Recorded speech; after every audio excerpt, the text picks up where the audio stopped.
Alright, if I want to revolve, make this equation, make this region, it's right there, but I want to revolve it around y equals 8.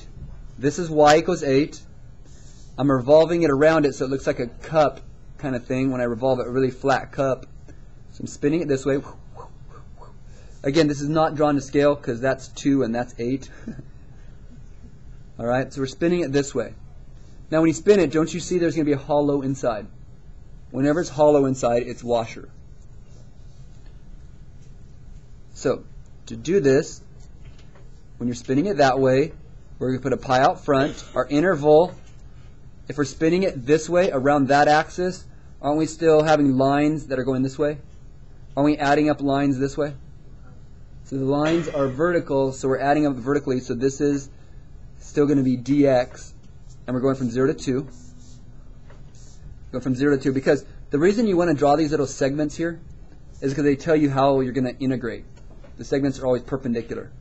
So we know this is going to be dx at the end. We also know it's a washer, so we have two radiuses that are going to be subtracted. We just got to figure out the outer one and the inner one.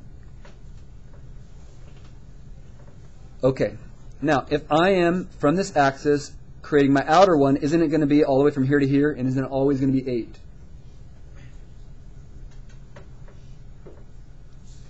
So this is always just going to be 8. The distance from here to here is always 8.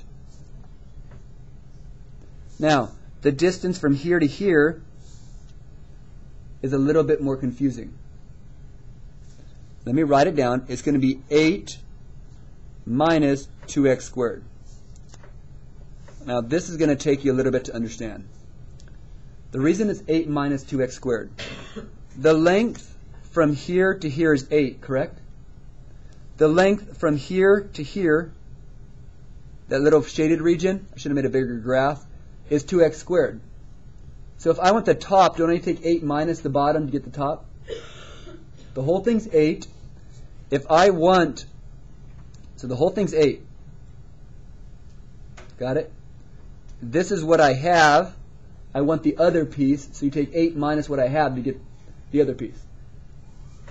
So you take 8 minus what you have to get that length, because I want this length from here to here and revolve that. So there's that length. We subtract from the 8 length, and then this is going to be your function.